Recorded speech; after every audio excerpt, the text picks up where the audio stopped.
परंड्यावरून बार्शीकडे येत असलेल्या होंडा कंपनीची दुचाकी क्रमांक MH13 FD 7058 पाठीमागून अज्ञात वाहनानं जोरदार धडक दिल्यानं झालेल्या भीषण अपघातात 2 जणांचा दुर्दैवी मृत्यू झाला।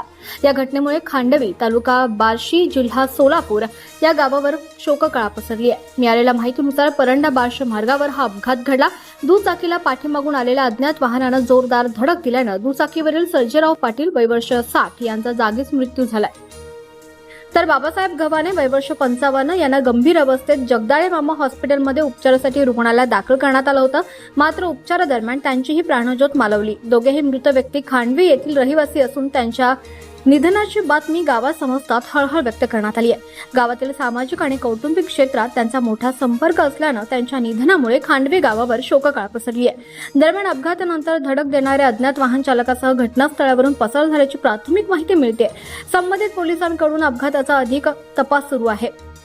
अज्ञात वाहनाचा शोध घेण्याचं काम देखील पोलिसांकडून सुरू आहे। या दुर्दैवी घटनेमुळे परिसरात हळहळ व्यक्त होत असून मृतांच्या कुटुंबियांवर दुःखाचा डोंगर कोसळला आहे।